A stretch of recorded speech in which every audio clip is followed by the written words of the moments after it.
Hello, everyone, and welcome to another Salesforce Ben LinkedIn Live. So my name is Zaina Dar, and I'm the events content producer at Salesforce Ben. And I'm really excited to be your host for today's event, how to build better and faster data cloud implementations. So while we wait for everyone to join, let us know where you're logging in from today. We always love to see what a global audience we have attending. So with data cloud being such a hot topic, the demand for resources and guidance around implementations is increasing daily. So in today's session, Adrian King, who is Elements.cloud co-founder, COO, and CTO, will be sharing best practices for high-quality, de-risked data cloud implementations. So Adrian has 20 years of Salesforce implementation experience, both as COO and CTO. His strong analytical approach to implementing Salesforce has enabled his teams to deliver complex implementations successfully, and this experience has been critical for data cloud implementations. So Adrian, would you like to introduce yourself? Thank you very much. Yes, I'm Adrian King. As was explained just now, I've been working in the Salesforce space for many, many years. And prior to that, I've got almost 40 years experience in the IT space. So it's been a fascinating journey, both with Salesforce, but also very recently seeing how data cloud is emerging as one of the critical technologies in the ecosystem. And it's been very exciting because as well as adding an enormous amount of capability and power to Salesforce users, it's also a significantly more complex and demanding technology to get your head around. So what I want to do today is just talk about some of our experience and the work we're doing to help our clients and the ecosystem, hopefully, build solutions using data cloud better and faster. So I actually just want to start talking a little bit about what is data cloud, and I'm not going to go into an exhaustive explanation, but I do think we just need to sort of just anchor it and take my view of why this is such an interesting technology. So the very first thing, and this is actually just using the Salesforce slide, but what is data cloud? And I view it very much, and the thing which has excited me about it is it's an actionable data lake, but that itself raises the question of what is a data lake? And many of you on here, this is something you'll understand well, but actually interesting as I've been speaking to people over the last few months, quite a lot of people still actually don't really understand what a data lake is, particularly those who've come up through the Salesforce ecosystem. So a data lake is basically a repository of, and I'm going to use the word, all your company information. Now, the reality is it's not all of it, but it's actually trying to pull together into one source disparate information such that you can actually report, query, and action across disparate bits of information. The thing which I really, really like about what Salesforce has done is that they've actually taken the data lake concept and build it back into the core CRM platform. So you've got data cloud as a new technology. It's a different platform from Salesforce.com. The core Salesforce platform, but it is deeply integrated into CRM. And what that allows you to do is then put things like the Einstein, we're using the Einstein trust layer, all the AI work that Salesforce has been doing actually for 10 years now, but particularly in the last year with generative AI, allowing the data cloud information to be surfaced both in the CRM apps, but also being pushed through to be able to be used in the generative AI. The thing, though, which is really interesting about this slide from our point of view is the metadata framework, the word metadata underneath it, which is data cloud actually has an interesting journey to get to being called data cloud. Quite a few years ago, we were talking about Customer 360 and then CDP, though actually this still is a customer data platform, the sort of Gartner terminology for it. Then it got branded as Genie, and then more recently in the last 8-9 months got rebranded as Data Cloud. This is something which has been evolving for quite a bit of time within Salesforce, but now feels like it's ready for prime time. And it's a really, really interesting technology. I think the other really interesting thing is that whilst this picture here shows the CRM apps as we know it today in the center, actually, and Data Cloud is sort of an adjunct, it's very clear in the the way Salesforce is positioning Data Cloud is that in several years' time, I think you will see the architecture diagram reversed, and Data Cloud will be the hub at the center. It's about all the data, and the CRM apps, the current Salesforce architecture, the current platform will sit around where multiple CRM instances of Salesforce are using Data Cloud as the core data repository to service data into the CRM apps.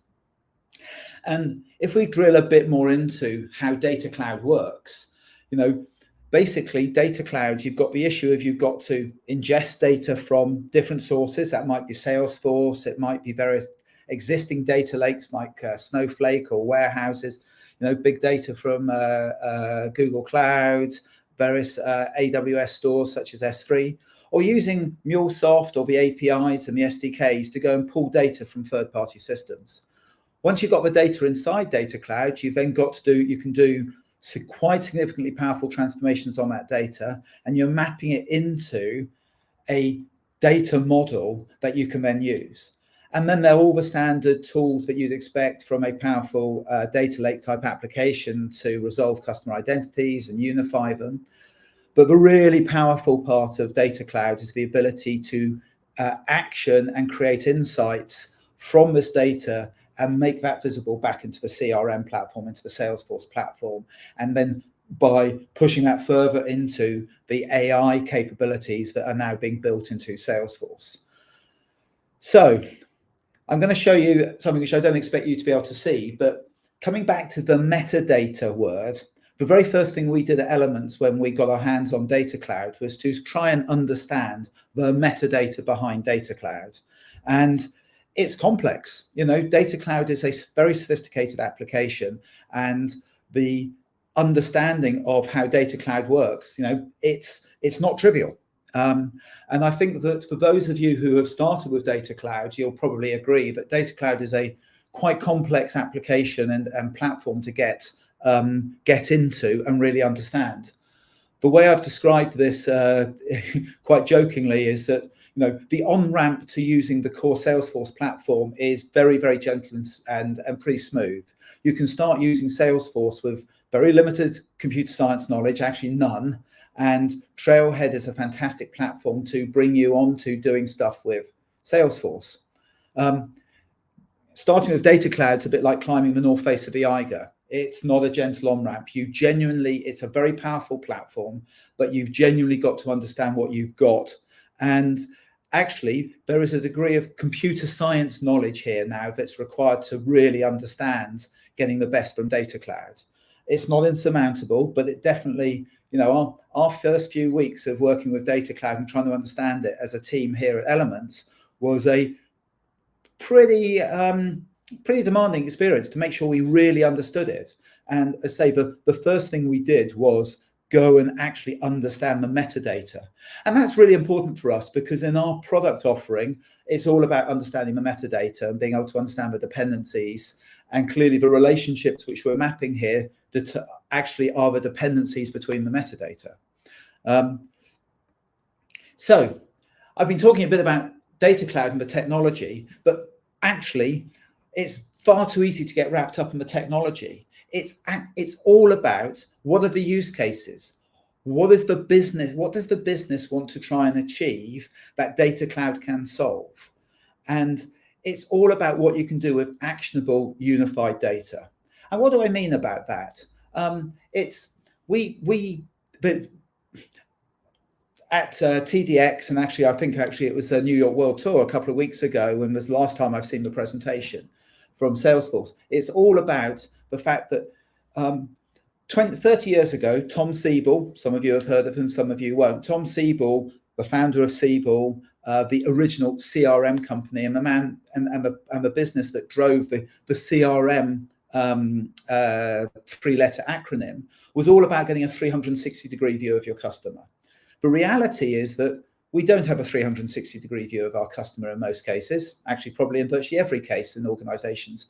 We here at Elements, we've got Salesforce, we have a lot of data about our customers, our contacts, the accounts.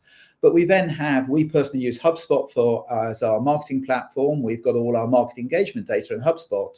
We use Gainsight PX as our platform for understanding how our users are using our application, what features they're using.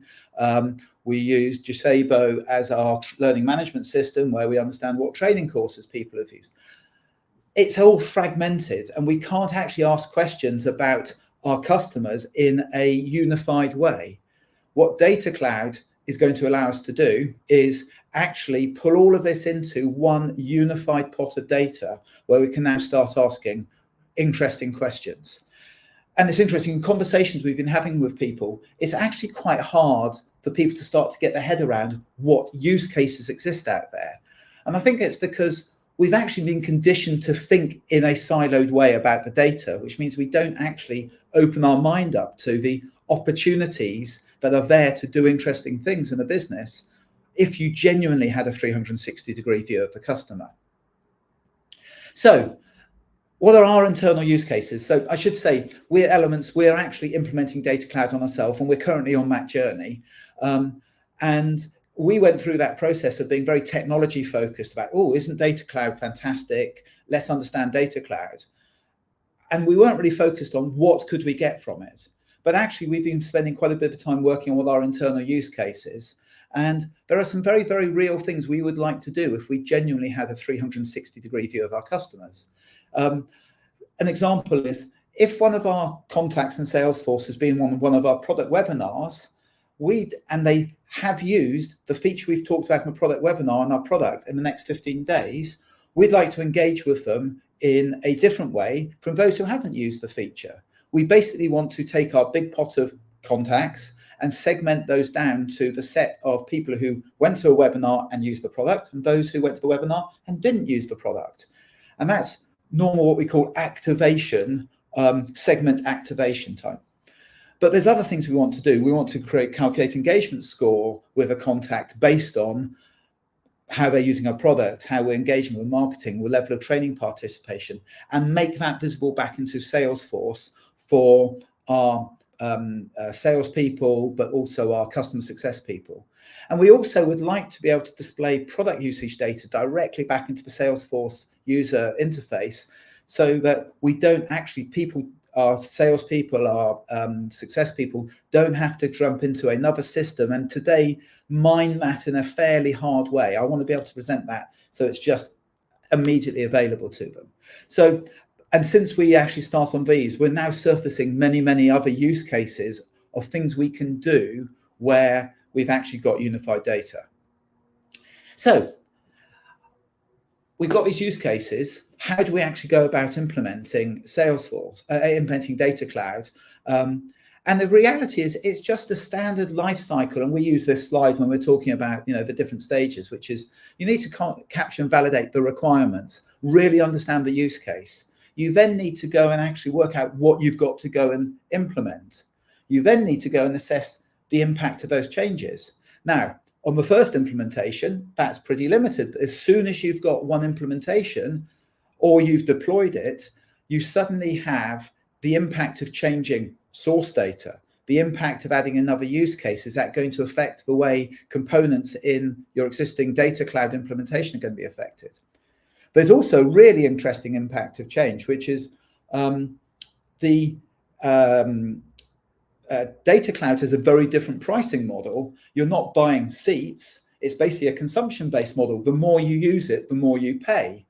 And you need to think about actually how you're going to use it as an impact of making this change, given that every record you ingest, every time you do a certain processing, there is a cost associated with it. And actually in the Salesforce world, we're not really used to a consumption model.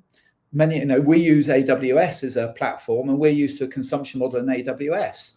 But with Salesforce, actually, any change you're doing, you've got to be very, very clear about how much this is going to cost. Actually, is the use case worth the spend? It's quite possible once you've done the analysis, you decide that the value from this particular use case isn't actually worth the cost. Or you could go, wow, this is actually going to cost very much for enormous return on value. So I'm actually going to jump out of the slides and actually use Elements to show how we're actually working with this. So let's go to here.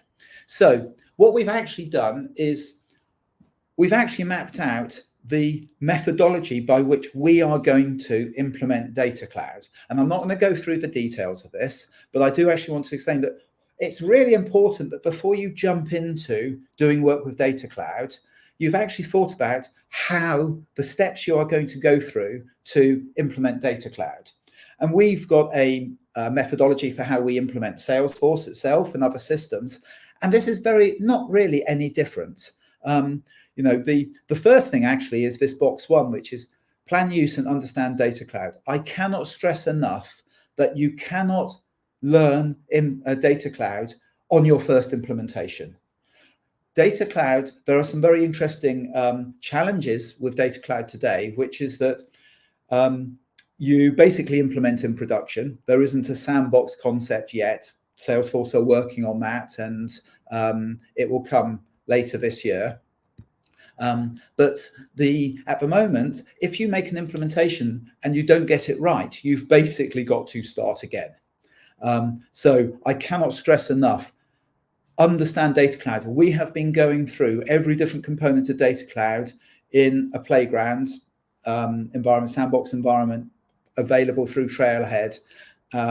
And we have been testing, ingesting data. We've been testing and understanding mappings. We've been testing and understanding how you actually do transforms, how to activate, how to create data targets and data actions on a data action target. And there's a lot to it. I'm not going to go through all of it, but I cannot stress enough. Build your competence with the technology before you try and do your first implementation. Otherwise, you will end up spinning massive number of cycles and having to scrub down and go back and start again. The other thing is spend some time really understanding the problems and educate your stakeholders about the art of the possible now. And once you've got your potential use cases, you can then start to understand the potential value of business and prioritize them. You then need to go through and analyze the use cases required by the business.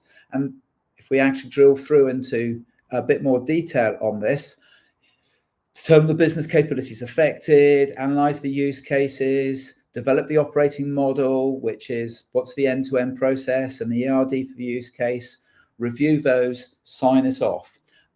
Genuinely understand the use case in sufficient detail that you really understand. And I'll show you the work we've been doing on our first use case. The fact that we've got a structured way of thinking about this means that we genuinely are confident that when we actually are starting to build our use case, we will actually deliver something that we can then go and design. And by that, we mean working out which bits of Data Cloud we've got to go and change. And then we know actually how to go and build it, and then we'll be able to operate it. We're currently at just finishing this stage at the moment ourselves. So we're still in the process ourselves, but we're very confident that actually we can now build and deploy the use case. I think the other thing which is coming out from using Data Cloud is you really, really, really have to spend your time on the planning, this bit here, before you dive into the build and test. And Andreas Perez from the Salesforce Education Group did a very, very good presentation, and one which I think it was to the San Ramon user group on implementing Data Cloud. And his comment was 80% of your time should be on the planning and 20% on the implementation. And I would absolutely support that breakdown, because the reality is when you know what you've got to do, actually implementing stuff in Data Cloud is pretty easy. It genuinely is configuration. It's clicks, not code. But it's understanding what clicks you've got to click. And that's where you've really got to understand your use case and plan this out, because it isn't trivial to understand what configuration you've got to do. So this is the methodology. I'm now going to talk through our use cases. So right at the moment, for those of you who, some of you may be aware of our product, those who aren't, we have the ability to capture business requirements, in these cases, the use cases. And we've currently got 4 use cases here from actually creating the data, the segmentations, the activations to go back into HubSpot to be able to do our segment mailing, but also the ability to add marketing engagement data, Salesforce contact records, product usage data to contact records, actually generate scores. So we've got some different use cases requirements. And if I go to just look at one of these, with that requirement, we can now start to go and actually look at things like, the first thing we go and do is we actually produce an end-to-end of the business process required to get to this outcome. So if I actually go to here, this, and I'll dive into this in a bit more detail, but we've gone and mapped out how do we actually get to the outcome we want, which is the tracking engagement and generating a value score. So if I actually zoom in a bit here, you'll see that we've started by actually working out the pushing the value score back into Salesforce, and over here is actually tracking the engagement scores. And again, I won't go into the detail, but you can see that what we've actually done is go and understand how we get to the end goal of the value from the use case. And we've actually gone all the way back through to work out where we need to get that data from. You know, we train users, we generate demand, we actually get the product usage, we get data out from these. By doing this, we now actually have a view of where do we need to go and get the data, where do we think, what type of data do we need, and where are we going to get it from? And it's not linear, because at the same time, we're also generating this context diagram, data flow diagram, but the context diagram of understanding which systems, what data flows between these systems. And the really, really interesting thing that we've been going through is that we didn't just draw this. I'm actually going to show you a bit about the changelog here. Let's actually open the changelog. You'll see that over the history of this specific, sorry, it should take a little bit of time.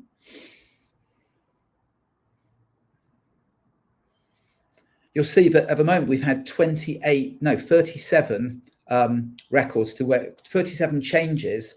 And if we were to go back to some of the very early records, you'll see that it's different. If we go back even earlier, what's happened is we are using this as a live system to actually, and if I go right back to the first one, you'll see, well, actually there's nothing on that one, is there? Because that was our first cut. We need Salesforce, HubSpot, Docebo, which is our training manager, and Gainsight PX, all the way through to where we are now, which is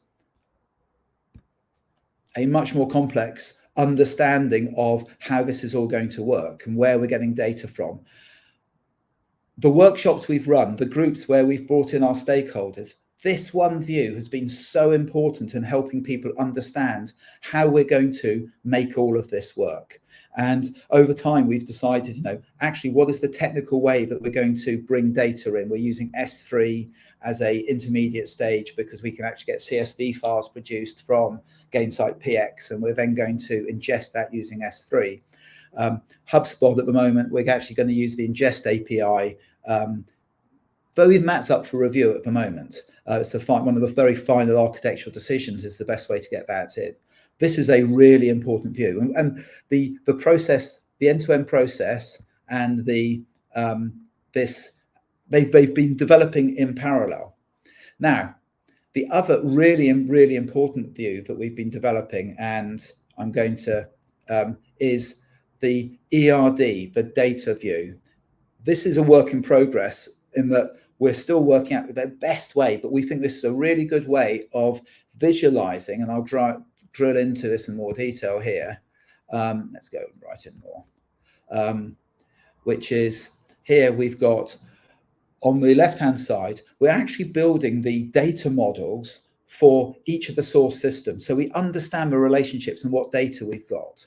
In the middle, we're basically going, these are going to be the DLOs, the data lake objects, the ingested data. So that we can actually, and if we're not actually at this point doing any transformations to create standard, as basically non-data stream DLOs, where you've actually transformed data, but in here we'd actually capture that. And then on this side, on the right side, this is actually the data model that we are building, that is the data cloud data model, so that we can actually talk to each other, work out the relationships. These map to the DMOs so that we can actually now work out, this is the data that we were playing with inside Data Cloud. And what this has allowed us to do as well is to identify, are we building custom objects? Are we actually building custom DMOs? Can we use the Customer 360 objects? The reality on this is that we've realized that actually in certain cases, yes, we do need to actually build our own custom DMOs, which are the data model objects.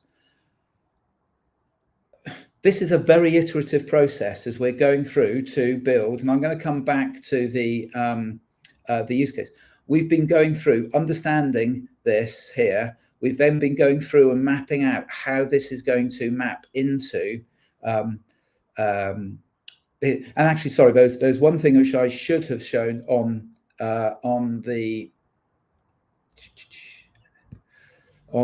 this diagram here, is that what we've also done is, as we've gone through this, we've now started to work out that there are what are the user stories that we need to do. So we've got a one user story on there, which is still defining at the moment. And there's a user story on how we're going to ingest data. So we've actually been going through, there's an attachment here about how we calculate the value scores. We're actually going through and using the process here, which is to actually define the user stories that we need to implement to go, and if I go and say it's still being defined, but if I go into the user story here, you'll see that we're starting to define what we've actually got to go and build for designing the mappings of using the source data, data streams, and DLOs. It's what we're getting is a integrated view of all of the knowledge that we need to actually go and do this now consistently and right first time. It really is really important that at this point we fully understand and have costed the stories that we're now going to go and build and test, because particularly with Data Cloud, you can't, iterating this is very hard. So you want to be absolutely certain that you're going into the build and test fully understanding everything about the use case you're going to implement. And I also cannot stress enough that you need to understand how the technology works before you actually go into the build. And there's probably, very importantly, actually another line really, which is from here into here, which is genuine knowledge of how Data Cloud works. It's important you know it at this point, so you actually understand the limitations as you're understanding the use case, but you really need to understand such that you're not experimenting as you build. So hopefully that's just given a flavor of some of the artifacts. I'm going to just drop back into the slideshow here. It's all about putting all of this information together, from getting the requirements, the use case, understanding the end-to-end process to support that requirement, building that context data flow diagram so you actually can visualize how you're going to move the data around. And it's so important, particularly these two diagrams with your stakeholders, that you really understand what the process is, where you're getting information. Do you have to clean it? How confident are you in the data? How are you going to transform it? How are you going to get it into, how are you going to ingest it? What processing you've got to do? Are you going to activate segments? Are you, do you have to do resolution on the identities? All of these things that you actually need to do in the end-to-end process to get to the point of the outcome which you're trying to achieve to meet the use case. This will surface where you're going to get data from, how you're going to get it in. And I say the non-technical stakeholders, these are really important artifacts to be able to make sure you've genuinely understood the use case. Out of this, from this, you get the set of user stories. What changes are you going to have to do? You can then start designing well, if these are my data sources, what have I got to ingest? And what is my target data model that actually supports the ability to generate the outcome that you're wanting from the end-to-end process? Oh, I should have, sorry, there was something I didn't show. I'm actually going to jump back into the demo here to talk about the metadata dictionaries. So if I come back to the context diagram, one of the other really, really important things is behind this, you know, we've got Salesforce. We've actually got our Salesforce metadata model. Those of you who know us know well that we've got the ability for us to go and understand how Salesforce is configured, particularly the objects. And you can now break down, you know, there may be objects here which you want to map through. These are actually custom objects, but so behind each of these, and we've got a HubSpot metadata dictionary as well. Incredibly helpful for us when we're trying to understand how we've configured HubSpot. Have we added any new objects? Have we actually defined workflows? What's going to happen if we ingest data? Are there going to be any triggers, for example? And you know, we've done this with Gainsight as well. We've tried to make sure we understand, and there's a really good architecture presentation from Salesforce, the architect group, and I think it was on slide 11 of it. I believe we might have a link to it in our call to action at the end, the ebook we've produced, where I think it's slide 11, where they go, you need to have a data dictionary from all your source systems. And I believe that's an incredibly important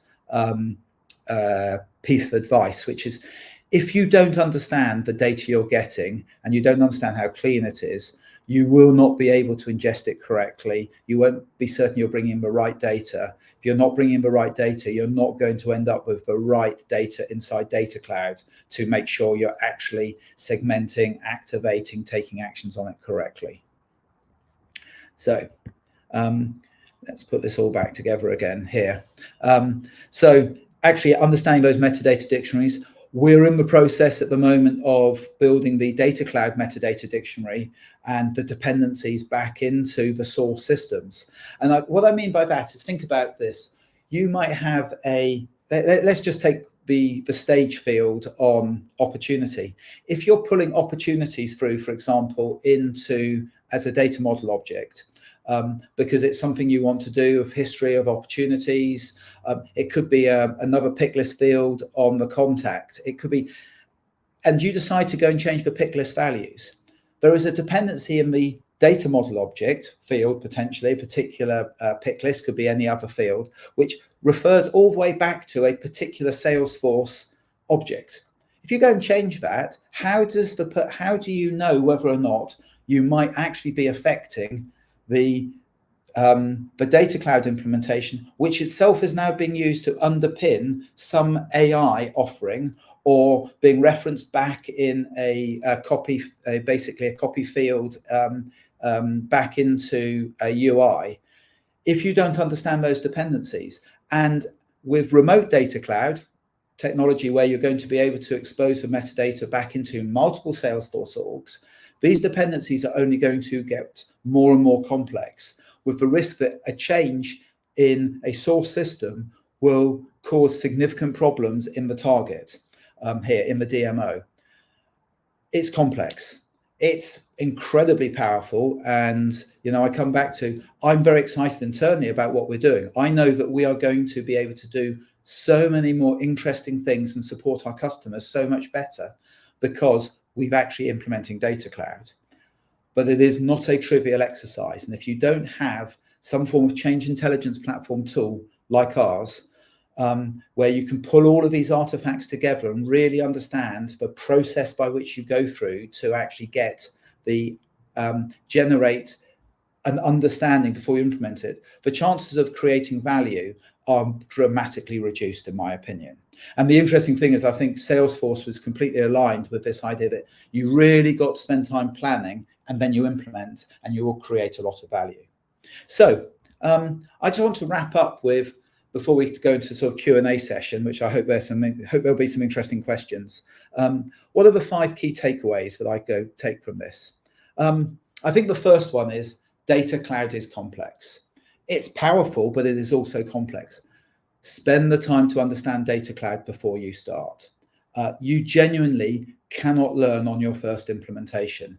We know from experience, and we've taken the decision, we really would try and get to be competent before we started on our production org. And I'm so glad we did that, because I genuinely don't believe you could learn it when you're implementing. And make sure you really understand each of the concepts. But each of the, understand what it is to properly ingest data, and understand what identity means on a data lake object. Understand how you map that. Genuinely understand the contact point concepts, and the fact that actually you are dealing with normalized data. If you don't, you're going to get into all types of trouble. Understand how to segment, understand activations, think about where you can take your data to. The incredibly powerful concepts of being able to, the calculated insights, and the ability to trigger actions from calculated insights and from changes to data model objects, where actually you can integrate this back into flow. You can generate platform events from changes in data, which is actually not in Salesforce, not even in Data Cloud, actually, because it's mapped through using the zero data copy concept. Fundamentally, technically configuring Data Cloud is easy when you know what to click. So I cannot stress enough, take the time to understand Data Cloud. I'm also going to say, which is that right at the moment, certification is great, but certification, I think certification is step one on this journey. Just because you got certified doesn't mean I genuinely believe that you know enough to be actually competent at the moment to do an implementation, to be honest. Second takeaway, it's all about the use case. I'm a technologist, and it's really easy to get excited by all the powerful things you can do with Data Cloud. But remember, it's all about the business value. And I believe you have to break down preconceived mental silos about your data to be able to think about the use cases. We really struggled brainstorming to start with, because we were constrained by our own experience of what the art of the possible was. Having a customer data platform like Data Cloud changes the art of the possible. You genuinely need to free yourself from the constraints you've had thinking about data. The third one is there is a change in the cost model, and I think it's a really important takeaway that you go and actually develop proper volumetric model of your use case. What I mean by that is that how many records a month am I going to ingest from this data source? Because you pay per record.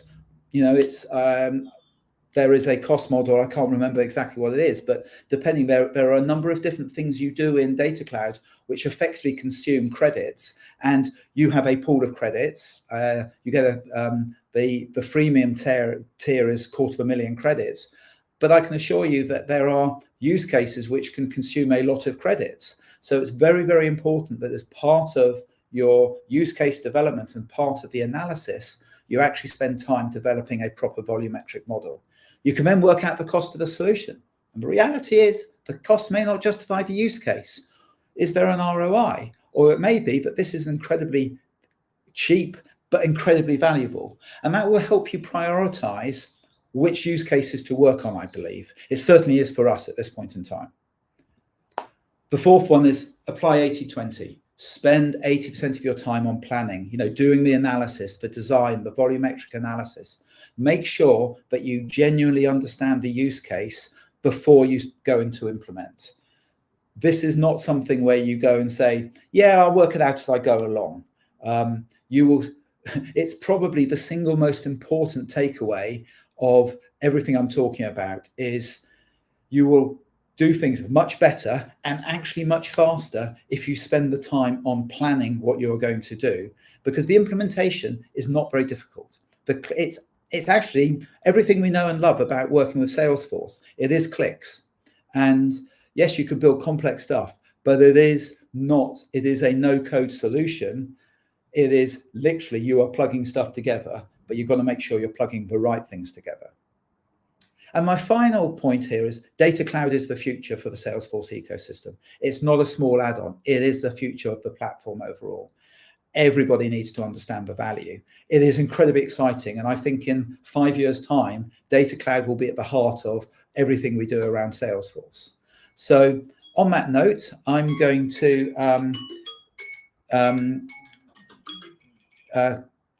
sign off from presenting and hand back so that actually I can take questions. Hello. Well, thank you so much for that really insightful presentation, Adrian. Hopefully everyone attending now feels much better equipped to tackle their data cloud implementations with confidence and with precision. So without further ado, it's now time for our Q&A. So if you have any questions for Adrian, please feel free to submit them in the comments below, and we'll try to get round to. Can you stop the screen share, Zane? Oh, yes, because sure. actually my screen's. Thank you. Yeah, we don't want that infinity loop. Yeah, so we'll try to get around to as many as possible. So let's see what we have here. Okay. So yeah, the session is being recorded and it will be available on the Salesforce Ben LinkedIn and YouTube channel. So check that out. This question is just about some resources to get basic understanding of Data Cloud, and I think some resources have been shared in the chat. So I suddenly realised I didn't actually share the very last slide, which actually was the call to action with the QR code. Oh, fab. Okay. Can you just share again? And I'm going to actually go through to the very last slide for people here. Can we just do that so that they can actually see the very important? We're actually writing a Data Cloud implementation series at the moment. Part 1's planning and analysis. It's basically the content. I believe that there are some links in here to actually some of the resources. If there aren't, we will also provide, there are some very good resources out there, things like the Andreas Peres webinar. And actually, if anybody's got questions, please feel free to also reach out to me directly at Adrian@Elements.cloud. Very happy to. I'm actually very excited to engage with people because we're all on a journey right at the moment. So cool. I'll leave this up at the moment for a second just for people to see. Yeah, great. Okay, thank you. So how do you inspect metadata? Is this already possible by Elements connection? Sorry, I'm actually going to turn this so I can actually see the question. Can you just stop the sharing again, possibly? Yeah, sure. Thank you. How do you inspect metadata? Already possible.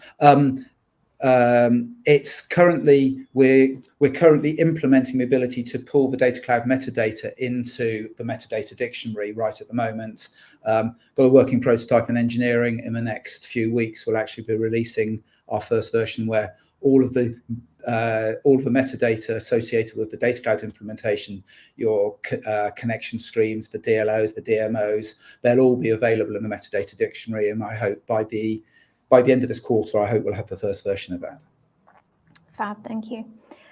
So just wanted to understand, suppose in my company, I maintained a huge heterogeneous DB for each application. So in that case, what additional benefit would you get from migrating to Data Cloud? So I think the point about this is a really interesting one, which is that you talk about a bunch of different apps. The issue with that is that data is siloed to that application.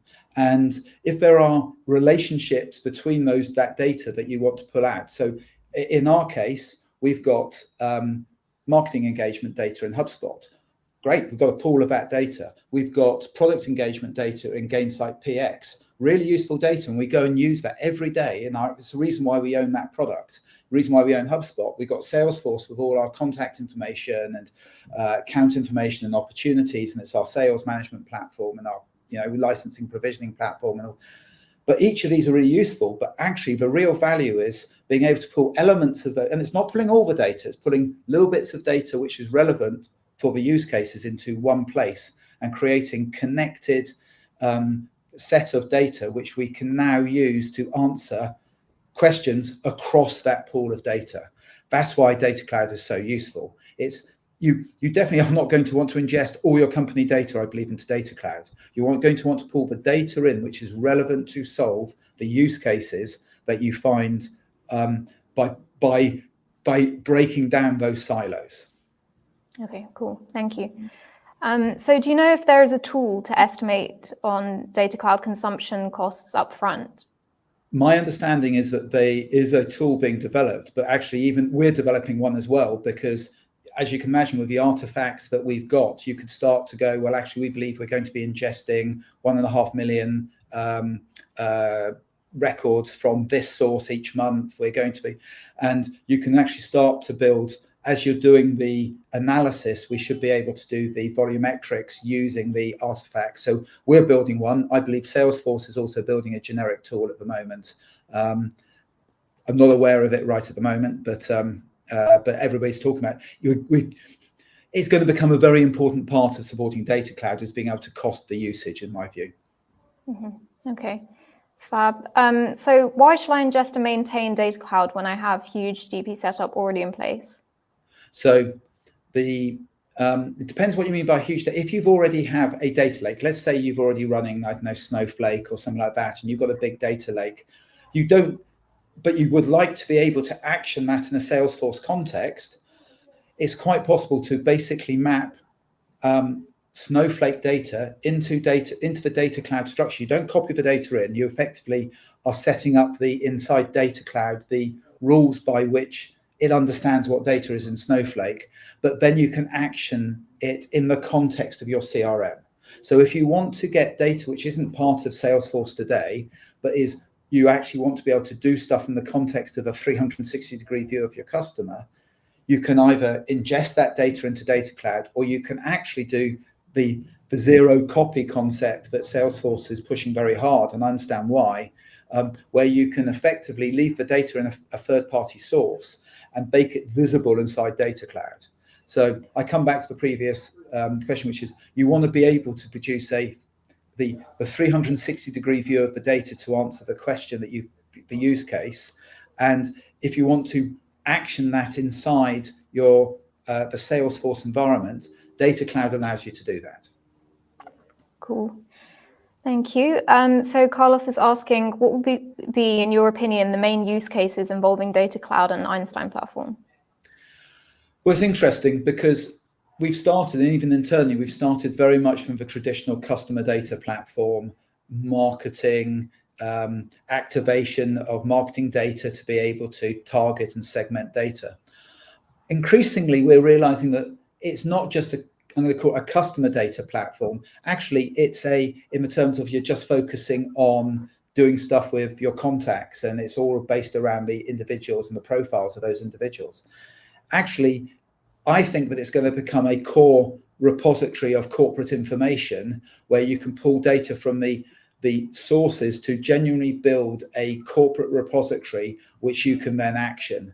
And I think I'll come back to, as we start to really understand the power, more and more use cases with broader use cases are going to emerge. We're already starting internally to go, there are use cases around product usage, what features we should be working on. So our product management teams are starting to look at this rather than our marketing teams now as a powerful resource. So I'm actually going to go, I don't know what the most powerful use cases are going to be. It will start almost certainly as being a marketing type enablement tool, but I actually think the use cases are very, very broad for this type of platform. Okay. So can you involve all of users without additional costs and capacity constraints? So it's interesting that if you think about the cost model, today, if you've got Salesforce and you've got a set of Salesforce seats, using Data Cloud, it really is not about how many users. Every user could potentially benefit from Data Cloud with only the cost now is the cost of the running Data Cloud, which is a consumption model. So depending on how much data you ingest and how much work you do on it will drive the cost. That might be servicing 5 users, or it might be servicing 50,000 users. It really doesn't, but it isn't based on the number of users, and every user potentially could benefit from the use case. The cost is dependent on how much work is done fundamentally in getting the answer that you want. And I think that we're all going to be getting our head around the consumption model going forward. Okay, thanks. So do you know when Data Cloud would be supported for Salesforce sandboxes? Currently, I believe it's only supported for I'm production. not going to commit. I've spoken to various people in the product management group within Salesforce, and they're definitely looking in this calendar year. They're hoping to be able to do that, and I'm not even sure exactly how that will manifest itself at the moment. So people need to talk to Salesforce to really answer that question. But I do believe it will be this year. Okay. So you said 80% of analysis and planning required, then implementation. Any repercussions in case of missing? Well, you can certainly build on stuff, but if you get it wrong right at the moment, you really almost have to tear stuff down and start again. So it's one of the comments of make sure you get it right. It is not an easy job to reverse back out of what you've done. So we're being, and quite a lot of people, quite a lot of the discussions out there reiterate the fact that you don't want to just get something wrong, back it out. You've got a lot of work to go and back out. It's one of the reasons we're still in the process of we actually haven't done our own production implementation yet. We've been working on that 80%, and we're literally in the next week or so going to be starting to click fundamentally and implement it, and we'll learn ourselves during that process. Mm-hmm. But I'm pretty confident we now really understand what we've got to do to get the answer. Okay, nice.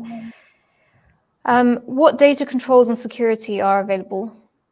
That's a very, very good question, and it raises a whole bunch of issues, and we're still trying to get my head around this. So there are lots and lots of issues, which is you could be in bringing data in which is tightly controlled into Data Cloud, where actually the security and permissions are there are still permissions and permission sets you can put on items, but I'll be honest, I'm still getting my head around exactly how we control this data.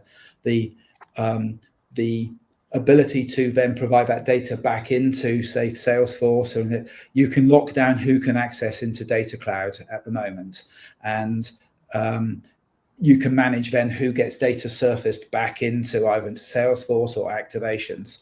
But it's an area where you need to think very carefully. In our case, who can actually access Data Cloud is being controlled very carefully, and we're using the work products back into other systems. But suddenly, yes, you've got very tightly controlled data in your source system, and suddenly, without realizing it, you've opened it up to a different community of users. So you definitely, as part of the design, you really need to think about the security as well. Okay, cool. So can we achieve the same as what we could do using Hyperforce? So I think there's a sort of slight crossover. I mean, Hyperforce is the technology on which the core org is on, and you can only, and it's, Hyperforce being based on the AWS platform, Data Cloud's based on the AWS platform. So the answer is no. I mean, Hyperforce is the underlying technology on which is allowing the new org structures to run. It's slightly different concepts there. Okay. So what's the best way to learn more about Data Cloud? I would start with going to Trailhead now, actually, and getting access and just working your way through. I mean, Salesforce are doing a pretty good job of providing resources to do that. But go and get your hands dirty, trialing stuff, and push the limits. Now, I mean, if you really want to just get started, Salesforce are doing city tours around the world called AI Now, which is a combination of the AI of Data Cloud and AI enablement on top of it. I did one in New York a couple of weeks ago. Thoroughly good day. Really, really great introduction. So that's a great way to start. If I know they're doing ones in London fairly soon, and I think they're doing 20 around the world. So in terms of that, is a great introduction. But actually, there are really good resources. One of the challenges is that unlike a Salesforce org, which is actually a relatively cheap thing for Salesforce to run, Data Cloud actually uses quite a lot of resources. So it's less easy for them to provide Data Cloud instances to people, but they're doing a good job now providing through Trailhead, etc. So I would use the standard sort of mechanism Salesforce has done very well over the years of getting people to be able to access their technology. Okay, cool. Yeah, I think Richard shared some resources in the chat, so go and have a look at that.